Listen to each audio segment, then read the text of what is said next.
મેઘરાજાના તાંડવમાં મકાઈ પાકને ભારે નુકસાન થયું.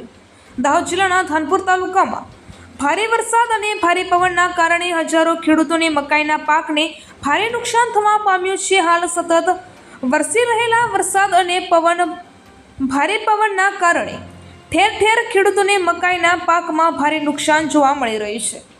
આજે પવનને કારણે મકાઈનું વાવેતર મકાઈ પડી ગયેલ છે અને ખેડૂતોનો પાક મકાઈ ચોમાસામાં ભારે નુકસાન જવાની ભીતિ સેવાઈ રહી છે. મોંઘા ભાવના બિયારણો ખાતરો ખેડૂતોને માથે પડવાનો અનુસાર મકાઈ પડી જવાથી જોવા મળી રહ્યો છે. હાલ વરસાદ સતત વરસી રહ્યો છે ત્યારે પડી ગયેલ દેશી મકાઈ કોહવાઈ જવાથી પૂરેપૂરી સંભાવના રહેલી છે. ત્યારે સરકાર ખેડૂતોને પાક વીમા રક્ષણ મળે તેવું ખેડૂતો માથે હાથ દઈને બોલી રહ્યા છે.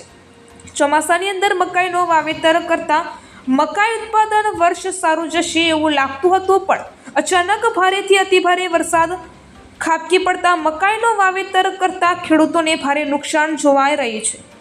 રિપોર્ટર ચંદુભાઈ મોહનિયા, દાહોદ.